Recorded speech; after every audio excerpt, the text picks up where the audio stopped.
지금 우리는 사도행전을 살펴보고 있습니다. 그런데 사도행전에는 기독교의 역사 속에 반드시 기억될 만한 그런 중요한 일들이 사도행전에 담겨져 있습니다.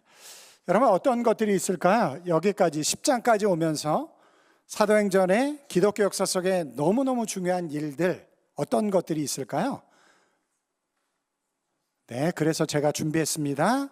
자, 첫 번째는 성령 강림입니다. 여러분, 성령이 강림하심으로 이 하나님을 향한 믿음의 역사는 새로운 국면을 맞이하게 되어졌어요. 또 새롭게 하나님의 놀라운 역사들을 우리가 성령 강림을 통해서 경험하게 되어졌습니다. 성령 강림을 통해서 최초의 교회가 생기게 되어졌습니다. 최초의 교회. 물론 구약시대 때도 성전을 통해서 하나님을 예배했지만, 그러나 이제 교회, 우리가 생각하는 교회로서의 최초의 교회가 이제 생기게 되어진 것이죠. 그 모든 것들이 사도행전에 기록되어져 있습니다. 또 중요한 것은 사도 바울의 회심입니다.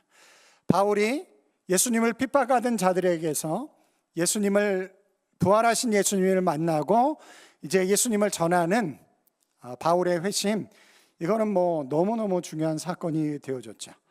이제 마지막 하나를 더 이야기하려고 하는데, 마지막 하나는 고넬료의 세례받음입니다. 고넬료의 세례받음. 10장까지 우리가 살펴보면서 너무너무 중요한 이 네 가지 사건들. 그런데 아마 이런 생각이 좀 드실지도 모를 것 같아요. 성령 강림, 최초의 교회가 세워진 것, 바울의 회심, 너무너무 중요한 것 사실이다. 그런데 고넬료가 세례받은 게 그렇게 중요할까? 비중이 너무 이렇게 작은 것이 아닐까? 아마 이렇게 생각하시는 분들이 있을 것 같아요. 그렇지 않습니다. 고넬료가 세례를 받은 것, 기독교 역사 속에 대단히 중요한 사건인데, 왜냐하면 공식적으로 이방인이 최초로 예수 그리스도의 복음으로 회심하고 세례를 받은 사람이기 때문에 그렇습니다. 고넬료가 왜 중요하냐? 고넬료가 세례를 받은 것이 왜 중요하냐? 공식적으로 이방인이 최초로 예수님을 믿고 세례를 받은 사건이 되었기 때문에 사도행전에 반드시 기억해야 될 굉장히 중요한 사건인 것이죠. 물론 성경을 보면 빌립이 에티오피아에서 온 네시에게 세례를 베풉니다. 그런데 그것을 공식적으로 이야기하기가 어려워요. 왜냐하면 그 네시가 진짜 이방인인지 유대인인지 사실 그런 것들을 우리가 성경을 통해서 가늠하기가 어렵습니다. 또 예루살렘 교회 핍박이 나서 많은 사람들이 흩어지면서 복음을 전했습니다. 그 복음을 전하면서 아마 세례를 주었는지도 몰라요. 그러나 성경에 그것이 기록되어져 있지 않습니다. 그런데 오늘 10장에 고넬료가 특별한 모습으로 이방인으로서 세례를 받게 되어지는 사건이 기록되어져 있는 것이죠. 이 사건을 통해서 드디어 이제 이방인에게도 복음이 전해지는 놀라운 역사가 이루어지기 때문에 굉장히 중요한 사건으로 여겨지는 것입니다. 제가 설교를 준비하다가 이 본문을 읽다가 이런 생각이 좀 들었어요. 그 당시에 많은 이방인들이 있었을 텐데 왜 하나님은 고넬료를 찾아오셨을까? 궁금하지 않으신가요? 저는 너무너무 궁금한데 성경을 읽을 때마다 이런 궁금증이 생겨요. 그러면 이제 질문을 해봅니다. 왜 하나님은 고넬료에게 찾아왔는가? 그런 질문을 가지고 성경을 읽잖아요. 그러면 성경이 답을 줘요. 놀라운 일입니다. 성경과 대화가 가능해요. 그래서 이제 질문이 생겨서 질문을 던져봤더니 성경이 답을 주는데, 여러분, 고넬료는 당시 이스라엘을 지배하고 있는 로마군의 장교였습니다. 100명의 부하를 거느리고 있는 장교였어요. 마치 이런 것이죠. 일제강점기 때에 일본 장군이 한국에 와서 한국 사람들을 다스리고 있는데 그 사람에게 복음을 전하는 것과 같은, 마음이 편치 않은, 어떻게 보면 복음을 전하는 일에 가장 피하고 싶은 사람일 수 있는 그 고넬료, 왜 하나님은 그 고넬료를 찾아왔는가? 이제 그것이 궁금한 것이죠. 하나님은 그를 선택하실 뿐만 아니라 이방인 최초의 세례자가 되게 하셨다라는 것입니다. 왜 고넬료를 찾아오셨을까요? 왜? 이제 그거를 제가 한번 제 생각 속에서 한번 여러분들과 나눠 보려고 합니다. 왜 하나님이 고넬료를 찾아왔는가?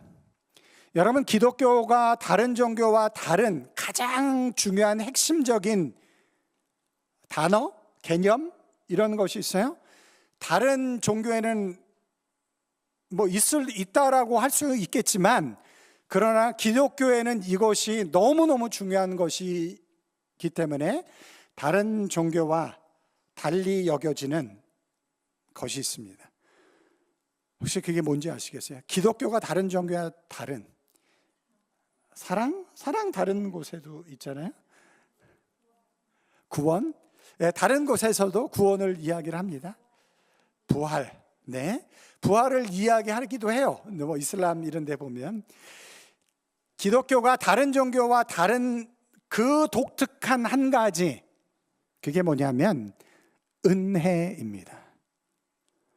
여러분, 우리가 교회 안에서 우리는 은혜에 대해서 너무나 많은 이야기를 하기 때문에 은혜가 그냥 너무 당연한 것처럼 우리에게 느껴지지만, 사실은 이 세상에 존재하는 모든 종교와 기독교가 다른 것을 구분 지을 수 있는 가장 유일한 그것 하나, 그것이 바로 은혜라는 것이에요. 여러분, 은혜가 뭐죠? 받을 자격이 없음에도 불구하고 하나님이 주시는 선물, 축복을 받는 것, 그것이 은혜라는 것입니다. 여러분, 다른 모든 종교는 그들이 믿고 있는 신이 축복할 만한 조건을 가지고 가야 돼요. 조건을 만들어야만 합니다. 그래야지만이 그 신이 그들을 축복한다라고 생각을 해요. 그래서 공로의 종교라고 합니다. 그래서 공로를 만들어야 돼요. 내가 축복을 받을 수 있는 공로를. 그런데 기독교는 하나님이 은혜를 가지고 받을 자격 없는 우리에게 찾아오셨습니다. 우리를 먼저 찾아오셨고, 우리를 먼저 하나님의 은혜로 하나님의 자녀가 되게 하실 뿐만 아니라 하나님의 사람으로 우리를 이끌고 가시는 것이죠. 여러분, 예수님을 핍박했던 바울이 어떻게 하나님의 사람이 될 수 있었을까요? 세상의 종교라고 한다면 절대로 그런 일은 일어날 수가 없는 것이죠. 왜냐하면 그럴 만한 조건이 안 되니까. 그런데 기독교에는 뭐가 있다고요? 하나님의 은혜가 있습니다. 그 은혜로 인해서 사울에게 예수님이 찾아오셨고, 그 은혜를 베풀므로 인해서 그가 결국은 하나님의 사람이 된 것이죠. 오늘 우리가 살펴보게 될 고넬료 또한 유대인을 억압하는 로마의 군대 장관이었음에도 불구하고 하나님이 그를 찾아오십니다. 그리고 이방인 중에서 세례를 받게 되는 최초의 사람이 되게 하시는 거죠. 그 모든 것이 하나님의 은혜인 것을 우리는 믿습니다. 여러분들이 지금 이곳에 와 있는 것, 어떻게 와 있는지 아세요? 하나님의 은혜 때문에 와 있는 것입니다. 여러분들이 예수님을 믿는 것, 내가 예수님을 믿었지, 언제부터 교회를 다녔지, 여러분, 그게 아니에요. 그 모든 것이 하나님의 은혜 안에서 이루어진 일인 줄 믿습니다. 우리가 하나님 앞에 나아갈 수 없는, 그럴 만한 자격이 없는 사람임에도 불구하고 하나님께서 우리를 부르셔서 은혜의 사람으로 하나님의 자녀가 되게 하셨기 때문에 우리가 이곳에 있는 것이죠. 우리 주님의 교회가 지난 30년 동안 하나님이 사용하시는 교회로서 여기까지 오게 됐는데, 여러분, 이 교회가 하나님의 은혜가 있었기 때문에 여기까지 온 줄 믿습니다. 기독교는 은혜를 빼고서는 기독교가 될 수가 없는 것이에요. 은혜가 사람을 변화시키고 은혜가 공동체를 믿음의 공동체로 만드는 줄 믿습니다. 그래서 여러분들은 한번 저를 따라해 보실래요? 은혜가 먼저입니다. 은혜가 먼저입니다. 여러분, 오늘 설교를 들으면서 이걸 여러분은 마음속에 정말 아주 강력하게 담고 가셔야 돼요. 은혜가 먼저입니다. 여러분이 하나님 앞에 나아갈 때, 하나님을 찬양할 때 그 찬양의 시작은 반드시 하나님이 베푸신 은혜로부터 시작이 되어져야만 합니다. 은혜가 먼저입니다. 나같이 이렇게 부족한 자를, 이제 저 얘기를 든다면 하나님을 도망치려고 했었던, 하나님으로부터 멀리 떨어져 나가려고 했었던 저를 부르셔서 이 자리까지 이끌어 주신 것, 그게 하나님의 은혜인 것이죠. 뿐만 아니라 우리가 공동체를 이룰 때 여러분, 은혜가 먼저입니다. 우리가 서로를 향해서 서로 다른 모습 때문에 판단하기도 하고 비난할 수도 있지만, 그러나 그 모든 것, 이것이 옳고 그름을 이야기할 수 있지만, 그러나 그것보다 먼저 해야 될 것이 있습니다. 먼저 은혜 안에 담으셔야만 합니다. 은혜가 먼저이어야 합니다. 하나님이 고넬료를 구원하실 때 하나님의 은혜로 그를 구원하셨고 이방인 최초의 세례자가 되게 하신 것이죠. 은혜가 먼저입니다. 여러분 마음속에 잘 담아두세요. 신앙생활 하실 때마다 은혜가 먼저이다 라는 것을 늘 날마다 기억하시고 살아가시는 여러분들이 되시길 주님의 이름으로 축원합니다. 그런 교회 하나님이 또 축복을 내리십니다. 은혜가 먼저입니다. 그러함에도 불구하고 그 많은 사람들 중에 왜 하나님은 고넬료를 선택했을까? 제가 분명히 이야기했어요. 하나님의 은혜입니다. 그러함에도 불구하고 어떤 조건이 혹시 또 있지 않았을까? 생각해 보면서 성경을 읽다 보니까 2절에 이런 말씀이 기록되어져 있는 것을 발견하게 되어집니다. 우리 다 같이 한번 읽어볼게요. 그가 경건하여 온 집과 더불어 하나님을 경외하며 백성을 많이 구제하고 하나님께 항상 기도하더니. 고넬료가 어떤 사람인지 4가지 단어로 고넬료가 어떤 사람인지를 설명해 주고 있어요. 그 4가지가 뭐냐면, 그는 경건한 사람이었고 하나님을 경외하는 사람이었고 두려워할 줄 아는 사람이었고, 그 다음에 백성들을 많이 구제하는 사람이었고 항상 기도하는 사람이었다. 하나님의 은혜 안에서 하나님이 찾아오셨지만, 그러나 그에게도 하나님이 기뻐하실 만한 모습이 있어서 또한 하나님이 그에게 찾아온 것도 분명한 사실이기도 합니다. 경건, 경외, 구제, 기도, 이 4가지. 고넬료를 이런 모습 때문에 만약에 찾아오셨다라고 한다면, 이런 모습을 우리가 가지고 있으면 하나님도 우리를 찾아오시겠죠. 네, 다시 한번 여쭤볼게요. 경건, 경외, 구제, 기도, 이 4 모습을 하나님이 기뻐하셨던 것 같아요. 그리고 고넬료를 찾아오셨습니다. 그렇다고 한다면 우리가 이 4가지의 모습을 가지고 있다라고 한다면 하나님이 우리를 찾아오시겠죠. 네, 우리를 찾아오실 것입니다. 우리를 찾아오세요. 이제 그걸 오늘 여러분들과 함께 좀 나누려고 해요. 여러분, 이 4가지가 다 모두 다 중요하지만 그 중에서 하나님이 더 기뻐하셨던 것이 2가지가 있었던 것 같아요. 4절에 이렇게 기록되어져 있습니다. 고넬료가 주목하여 보고 두려워 이르되 주여 무슨 일이니까? 천사가 이르되 내 기도와 구제가 하나님 앞에 상달되어 기억된 바 되었으니. 내 기도와 구제가 상달되어져서 하나님 앞에 올려져서 기억한 바 되어졌다 라고 말씀을 하고 있어요. 바로 기도와 구제입니다. 그래서 오늘과 다음 주에 걸쳐서 2번에 걸쳐서 고넬료 이야기를 하려고 하는데, 오늘은 기도에 대해서 이야기를 하고 다음 주에는 구제에 대해서 제가 좀 이야기를 하려고 합니다. 여러분, 기도가 뭔가요? 고넬료의 기도가 하나님 앞에 상달되어졌습니다. 하나님이 기억하시는 기도가 되어졌어요. 우리도 그런 기도를 드리고 싶습니다. 저도 그런 기도를 드리고 싶어요. 기도를 열심히 드렸는데 하나님이 야, 나 그 기도 모른다 이러면 얼마나 어처구니 없는 일이겠어요? 그런데 하나님이 그 기도가 상달되어졌다라고 이야기를 했습니다. 그런 기도를 드리고 싶습니다.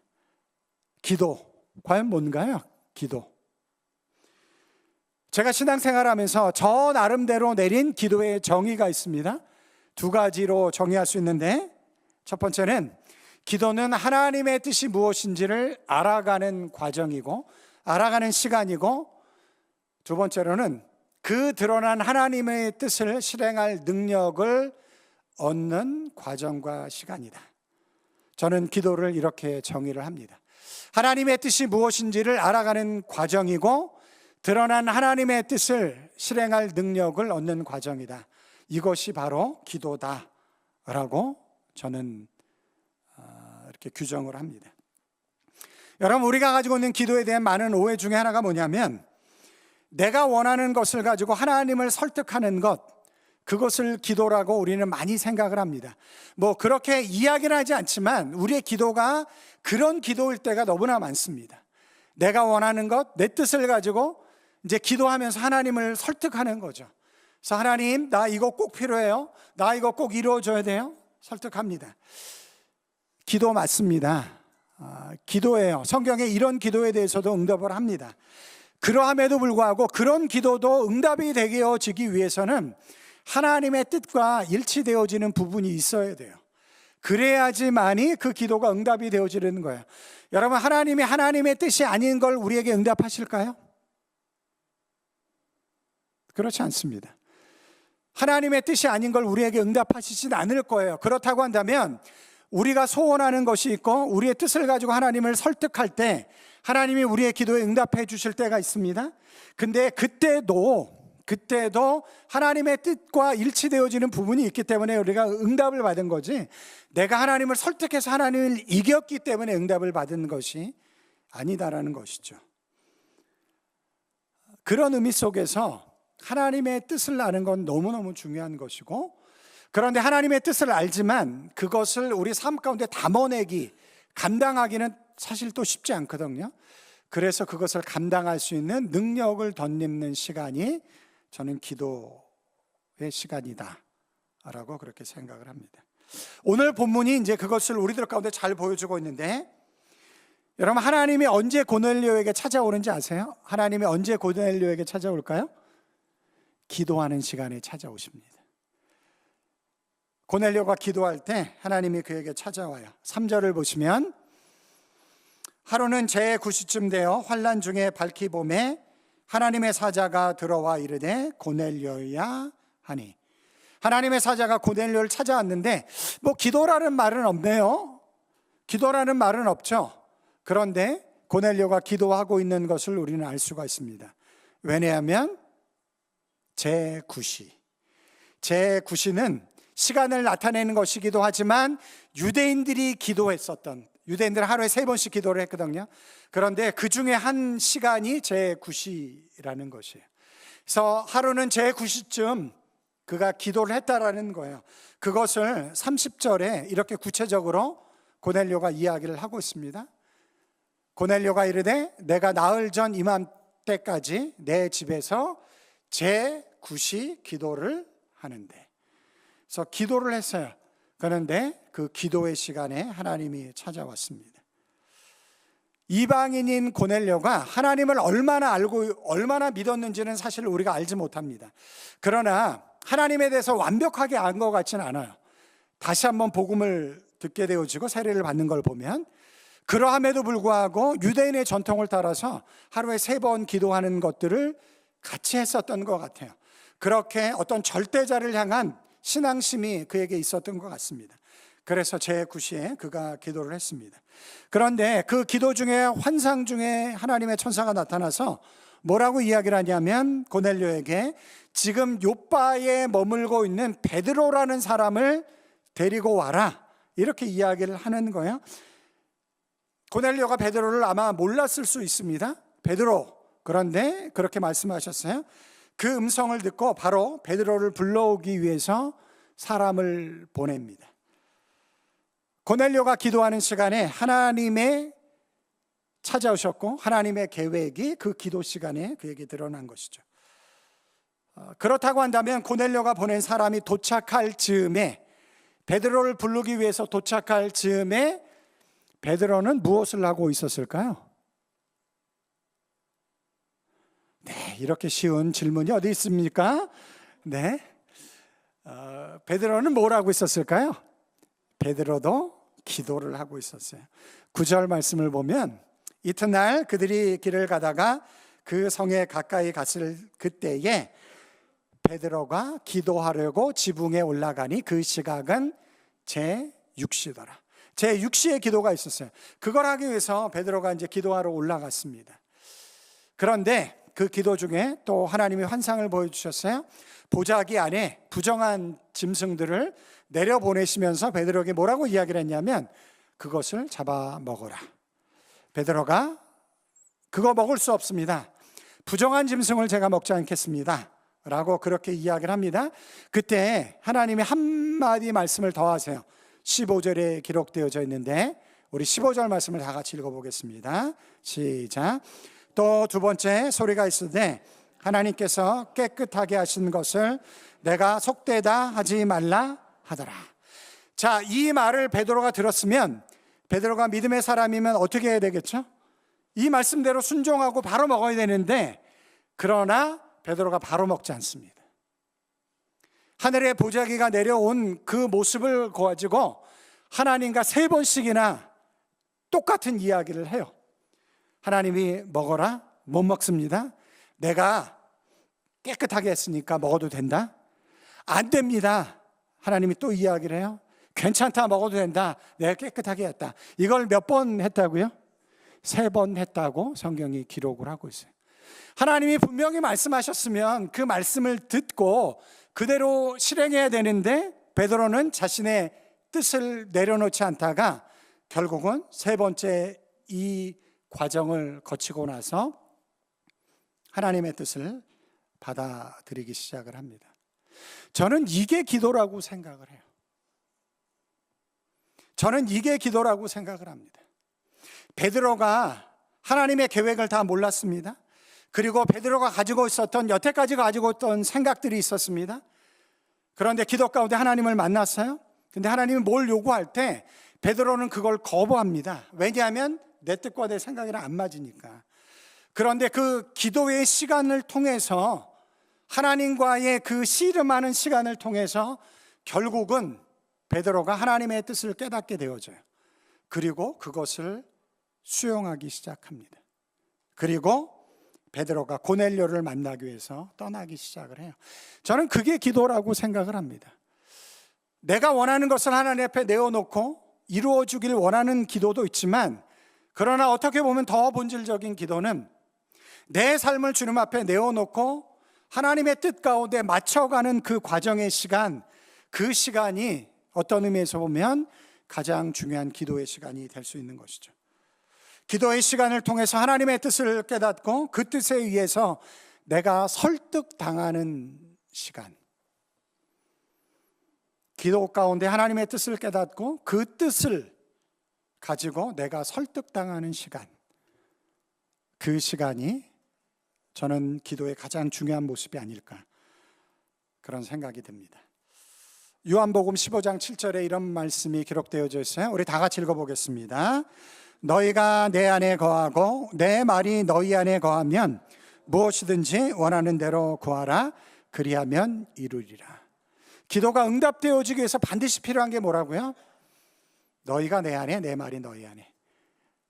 그러니까 같은 뜻이 될 때, 내 뜻과 하나님의 뜻이 같이 일치될 때 그때 이루어진다라는 것이죠. 시편 145편 18절 말씀 너 한번 읽어보겠습니다. 시작. 여호와께서는 자기에게 간구하는 모든 자, 곧 진실하게 간구하는 모든 자에게 가까이 하시도다.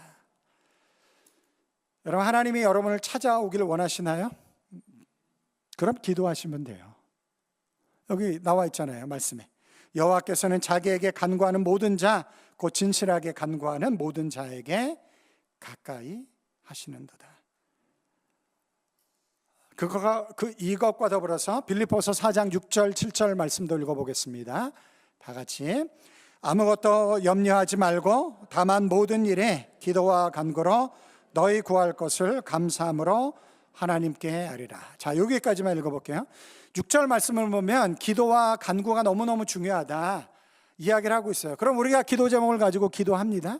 그런데 그 기도한 결과가 우리가 기도한 것이 응답되어지는 것이 아니고 다른 모습으로 응답되어질 수 있다라는 것을 이 말씀이 우리들 가운데 보여주고 있어요. 7절 말씀입니다.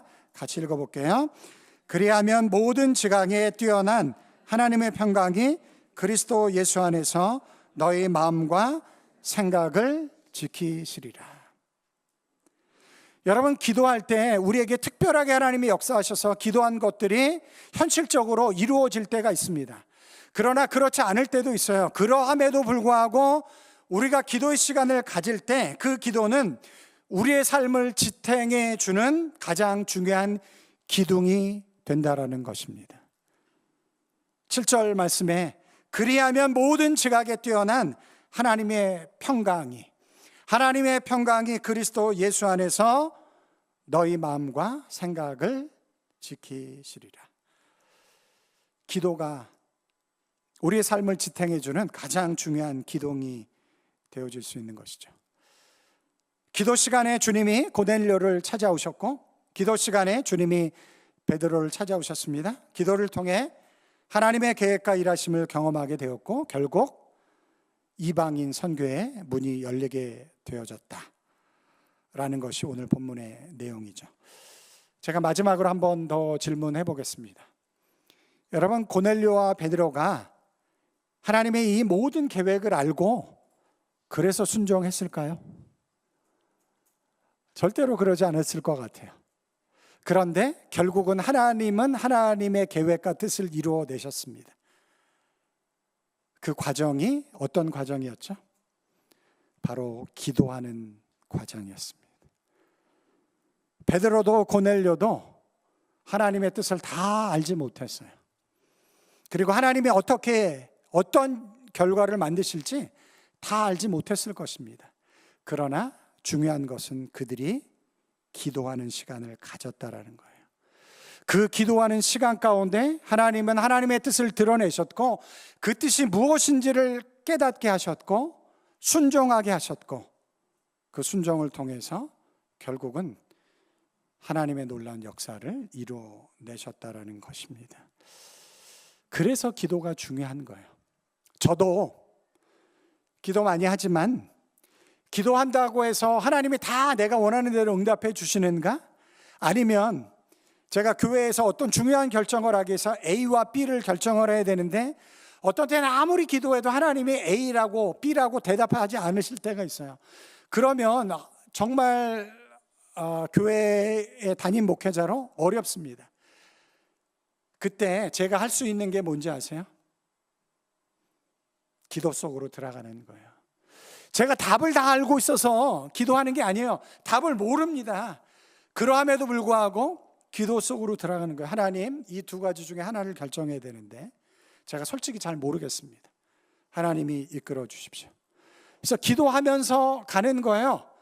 그런데 놀라운 것은 뭐냐면 하나님이 A다 B다라고 말씀하지 않지만, 그러나 그 모든 결정들이 끝나게 되어질 때 하나님이 이렇게 하나님의 선하심으로 여기까지 읽어오셨구나, 이것이 바로 기도의 응답이구나, 그것을 깨닫게 되어진다라는 거예요. 저는 그런 경험 너무 많이 했습니다. 제가 대단한 기도의 사람이 아닙니다. 제가 대단한 기도의 사람이면 하나님 A인가요 B인가요 하면 딱 하나님이 알려주셔야 되는데 저에게 그렇게 안 하시더라고요. 그때 고민스러울 때 기도를 해요. 저는 기도의 자리로 들어갑니다. 그 문제를 가지고 가는 거죠. 하나님, 하나님의 뜻이 드러나길 원합니다. 결국에 가서는 하나님의 뜻이 드러나는 경험들을 너무 많이 했어요. 그래서 때로는 그런 일들이 올 때 두려워하지 않습니다. 왜냐하면 기도하면 되니까. 10월 1일부터 11월 9일까지 우리가 40일 기도하자라고 제가 여러분들에게 제안을 했습니다.